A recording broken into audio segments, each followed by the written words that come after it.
Sejam muito bem-vindos, pessoal, a mais um vídeo. Cara, já agradeço por você estar aqui com a gente. E no vídeo de hoje, mano, nós vamos trocar uma ideia aqui sobre alguns assuntos que estão repercutindo demais no mundo do futebol. Vamos falar sobre a escalação lá, brevemente, rapidinho, e vamos também falar principalmente sobre essa questão ali do Paquetá. Mano, o que é isso, hein? O que é isso? O cara tava com uma negociação muito bem encaminhada, mais de 70 milhões de euros, indo para um time que, pô, sem comentários, Manchester City, um dos times mais modernos, taticamente, tecnicamente falando, um futebol de excelentíssimo e alto nível, e de repente ele vê as negociações paradas, vê as negociações interrompidas, vê a convocação para a seleção brasileira ser ali cancelada devido à investigação em relação à manipulação de resultados. Então nós vamos conversar sobre isso hoje. E antes, pessoal, só dar um recadinho para vocês, que é lá dos nossos parceiros da 1xBet, tá bom?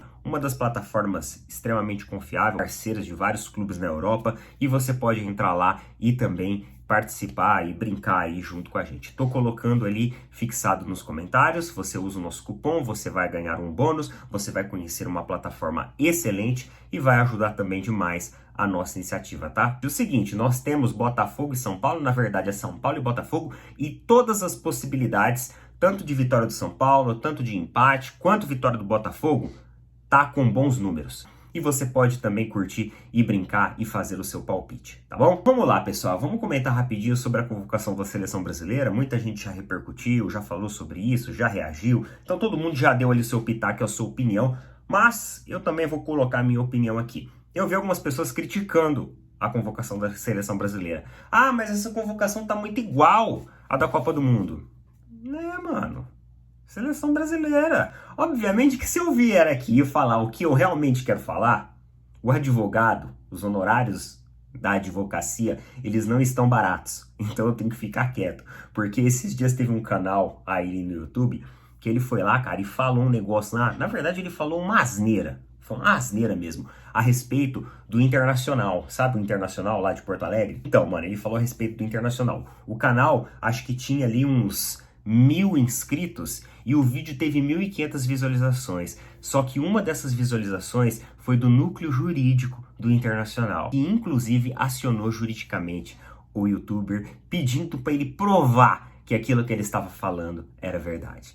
Então olha isso, mano, um canal extremamente, né, pequeno, de baixa repercussão. O cara foi lá e falou isso. Então, assim, eu não quero me comprometer com nada. Se eu quisesse, se eu fosse falar o que eu realmente queria, isso ia dar confusão. Mas, enfim, mano, eu não esperava que seria diferente, tá? Não esperava que seria diferente. É uma seleção extremamente midiática. É uma seleção que, na verdade, essas convocações, elas não são apenas por um critério técnico. Existem outros critérios que são utilizados para isso e vocês já devem saber quais são. Para mim não existe surpresa nenhuma nessa convocação da seleção brasileira. A convocação dos jogadores que atuam no Brasil é apenas para dar um afago,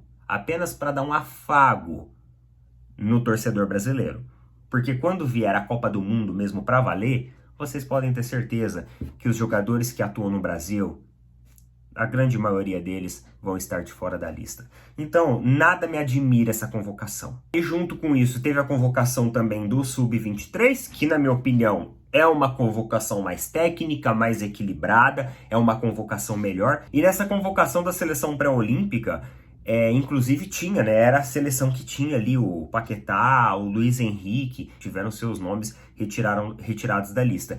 E também o Endrick ficou de fora, mano. O Vitor Roque foi. Mano, é triste ver o cara, né? Que tinha muita personalidade, tinha muito potencial, e o cara começa a ficar um pouco apagado agora. Realmente é triste. Inclusive a gente repercutiu esses dias atrás aí uma notícia aqui no canal sobre o Endrick.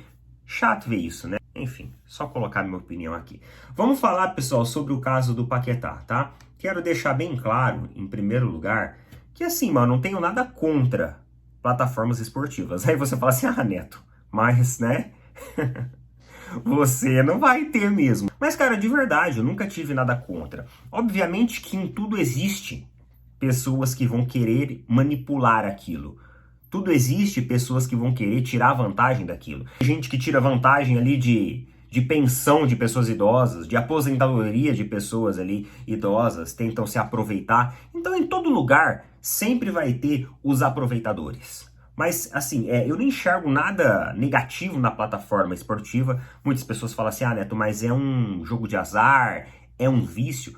Mas a gente tem muitos outros vícios que são legalizados e estão cada vez mais prematuramente sendo consumido por jovens, adolescentes, pré-adolescentes, de maneira extremamente inconsequente. E tá por aí, ó, direto, tá bom? Bebidas alcoólicas, o uso de cigarros e vapes, enfim, uma série de coisas que também fazem muito mal, tanto financeiramente quanto inclusive para a saúde das pessoas. Então eu acredito assim que tudo nessa vida tem que ser dosado, tem que ter limites. E a plataforma onde você entra lá e brinca e tudo mais é uma brincadeira. Tu não pode encarar isso como um estilo de vida. Tem gente que encara e se dá bem, tem gente que encara e quebra a cara. Então, assim, você tem que saber se organizar para isso. É um negócio de brincar e tudo mais, mas é tipo as loterias. As loterias também não são diferentes. Tem muita gente que é viciado em jogos de loterias. E é a mesma coisa, mano. Você também não pode se viciar. A gente vai lá, faz a nossa fezinha e tudo mais, legal, bacana, gostoso, participa de um bolão aqui, outro ali, né? Faz aqueles sonhos, aqueles planos, mas a gente não pode deixar isso conduzir a nossa vida e isso dominar a gente, e muito menos a nossa situação financeira. Então, o que aconteceu? É o seguinte, cara. O Paquetá joga no West Ham da Inglaterra. O Luiz Henrique, ele é o jogador lá do Betis, de outro time. Esses dois jogadores, eles levaram um cartão amarelo na mesma data, cada um dentro ali das suas competições. E aí, o que chamou a atenção, nesta mesma data no Rio de Janeiro, várias contas novas foram formadas a partir da plataforma que patrocina o West Ham, o clube atual onde está o Lucas Paquetá. Esta plataforma no Rio de Janeiro.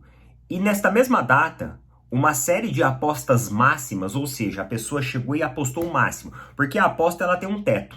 Então você às vezes entra lá e você tem uma aposta que fala lá, o máximo é R$8.000. O cara ele entrou e fez o máximo da aposta. Várias vezes, numa conta criada na mesma data. E assim ele fez também lá com o Luiz Henrique, na La Liga.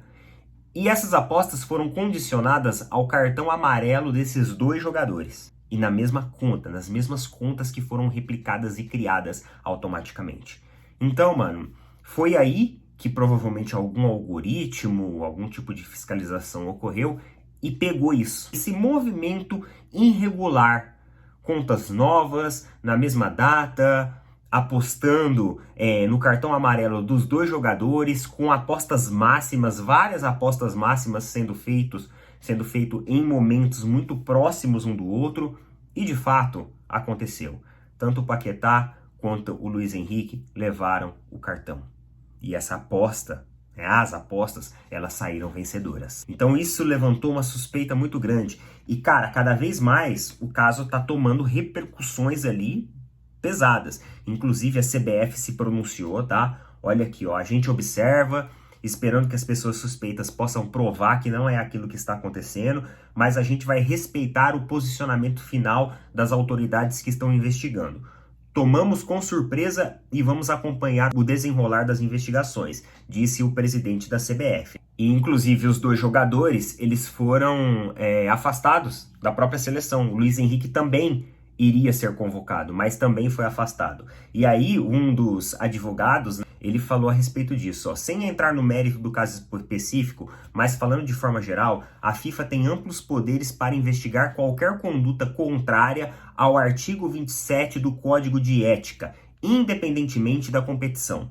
Contudo, normalmente em questões que envolvam competições domésticas, a competência acaba ficando com as autoridades locais, o que não impede, se for o caso, da FIFA atuar. Então, ou seja, tanto FIFA quanto CBF, eles podem atuar com medidas disciplinares a esses jogadores. Mas por enquanto isso está na mão das autoridades, porque isso é um caso de polícia. Até porque esse tipo de manipulação não é permitido dentro da Premier League. E, inclusive, o código de ética da FIFA é a proibição de jogadores, técnicos ou dirigentes apostarem diretamente ou indiretamente em apostas. Porque assim, pensa comigo, mano, você é jogador de um clube, você vai lá, aposta que você vai levar um cartão amarelo, ou que seu time vai levar um cartão amarelo, aí no outro dia você vai lá, faz a falta e leva o cartão amarelo e leva a grana da aposta. Seria conflito de interesse isso acontecer. Então é aí que acaba agravando. E, mano, é uma situação que pode estar ocorrendo aí em muitas competições, com muitos jogadores, que são investigações que eles acabam puxando e pegando, fora o que deve ter aí de aposta que acontece todos os dias e a gente nem desconfia, né? Acaba passando despercebido. Coloca nas opiniões o que vocês acham sobre isso. Minha sincera opinião e meu sincero desejo é que esses jogadores não estejam envolvidos nesse esquema de manipulação. Que isso seja uma coincidência ali por parte de pessoas que trabalham com algoritmos e tudo mais, e trabalham estatisticamente pensando nisso, que esses jogadores não estejam envolvidos, porque é muito triste, cara. O jogador acabar meio que jogando a carreira dele, o nome dele pelo ralo. Pô, o cara tava perto de ir pro Manchester City, numa das maiores transferências da história financeiramente falando, ia ficar ali de maneira simbólica na história do futebol, e agora ele tem isso interrompido. Será que precisava mesmo disso? Então eu espero que isso não seja verdade, que isso seja só uma coincidência, mas vamos aguardar aí. Coloca nas opiniões, tá? Tamo junto, valeu, falou, até mais.